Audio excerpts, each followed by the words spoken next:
Selamat siang, saya Bernardinus Safetribowo, kelas 12 TPGM nomor 6, akan mempresentasikan tentang dasar-dasar menggambar Mastercam 2 dimensi. Ya, yang paling pertama adalah kita mengenal interface. Dalam interface ada title bar. Nah, title bar ini yang paling atas. Menu bar yang berisi file, home, wireframe, surface, dan lain-lain. Graphic window. Graphic window ini adalah tampilan kita menggambar, tampilan yang ada di sini. Toggle bar. Toggle bar option itu terdapat toolpad, solid, planes, and level, dan lain-lain. Nah, di bawah sini itu ada si plane, T-plane, dan WCS. Ini kayak pandangan begitu, seperti itu. Saya akan membahas satu persatu interface tadi. Menu bar. Dari menu bar ini yang pertama tadi adalah ada file. File ini untuk membuka file, terus untuk ada juga configuration. Setelah itu dalam menu bar ada home, attribute, wireframe untuk menggambar 2D yang berisi tentang shortcut-shortcutnya untuk menggambar 2 dimensi. Surface untuk membuat surface. Solid untuk membuat gambar solid atau 3D. Drafting. Drafting ini lebih ke untuk memberi ukuran. Lalu transform itu untuk rotate dan mirror. Machine untuk pembuatan toolpad. And view untuk merubah pandangan. Ya, saya sekarang akan menjelaskan cara menggambar 2 dimensi menggunakan Mastercam. Langkah pertama adalah kita memilih menu bar home, ngeklik klik ya. Terus kita pilih mode 2 dimensi di sini, kita ubah ke 2 dimensi. Lalu depth-nya atau Z-nya di setting 0. Lalu kita memberi nama pada level 1 pada toggle bar yang ada di sini, pencet levels, lalu numbers 1, name-nya contour. Langkah selanjutnya adalah membuat rectangle atau persegi panjang. Pertama kita pilih menu bar wireframe yang berisi shortcut-shortcut untuk menggambar 2 dimensi. Lalu pilih rectangle. Setelah mengklik rectangle akan muncul seperti ini.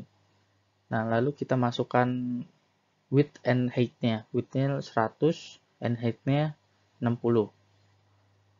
Klik pada titik 0,0 pada koordinat di sini. Klik, lalu klik tanda centang yang hijau.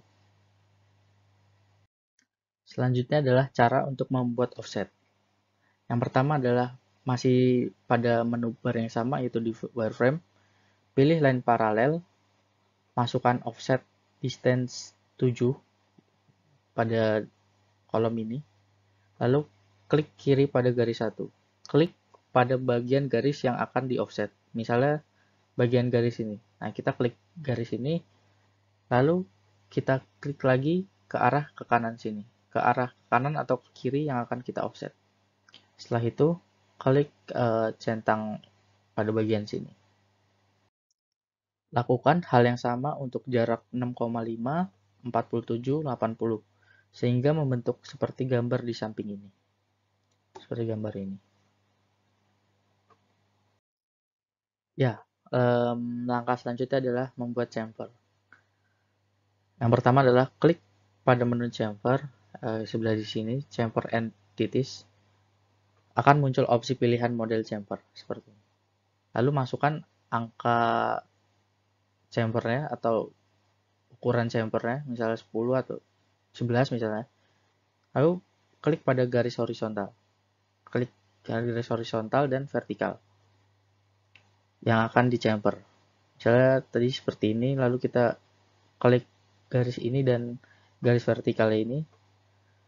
Lakukan hal yang sama untuk chamfer yang kedua, bagian bawah. Klik bagian vertikal ini dan horizontal ini. Langkah selanjutnya adalah membuat R30 atau radius 30.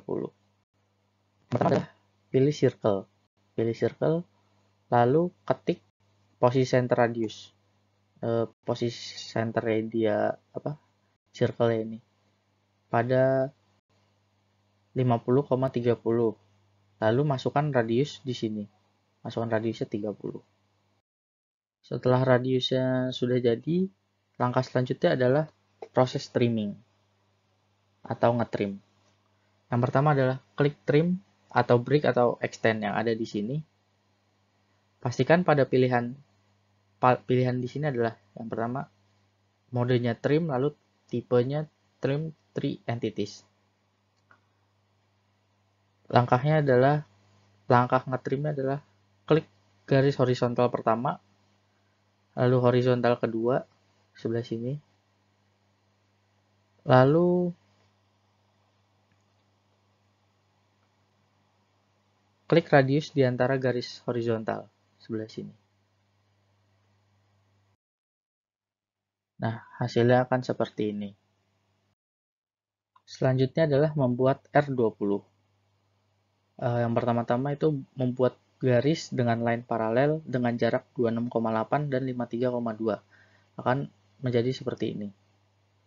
Lalu langkah selanjutnya adalah klik circle edge point.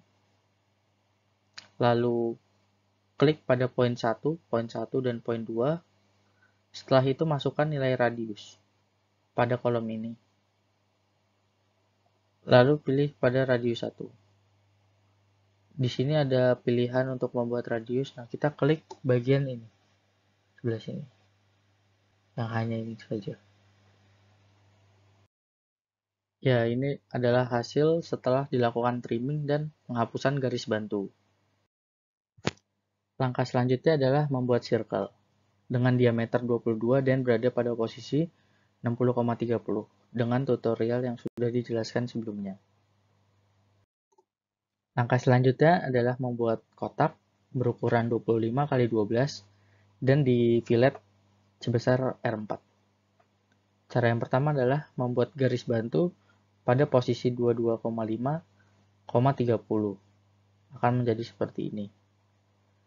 Lalu langkah selanjutnya adalah membuat rectangle. Dengan cara mengklik rectangle ini, lalu akan muncul bar seperti ini. Setelah itu, klik anchor to center.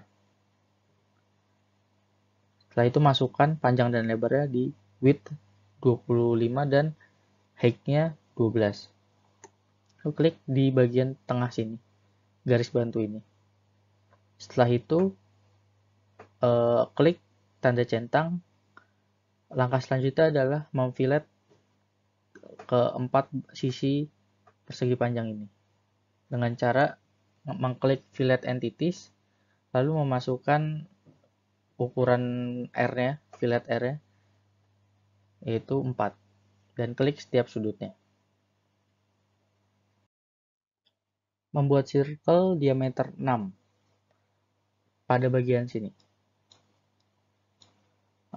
Yang pertama adalah klik circle, lalu masukkan diameter 6. Lalu masukkan posisi 90,6. Nah, diulangi lagi dan masukkan posisi 90,54. Akan terjadi di sini. Hasil pembuatan circle tadi akan menjadi seperti ini. Lalu pemberian ukuran atau dimensioning. Langkah pertama adalah membuat layer baru dan memberi nama misalnya ukuran. Lalu pastikan layer aktif atau ada tanda centang di sebelah sini. Centang. Langkah pertama adalah mengklik drafting pada menu bar, lalu klik smart dimensioning atau horizontal atau circular, tergantung kebutuhan. Untuk pengaturan standar atau pengukuran, terdapat dimensioning attribute, dimensioning text, not text, leader, or witness, dimensioning setting. Atur sesuai dengan standar. Ini adalah contoh pemberian ukuran. Sekian dari saya. Jika ada kesalahan kata-kata, mohon dimaafkan. Terima kasih.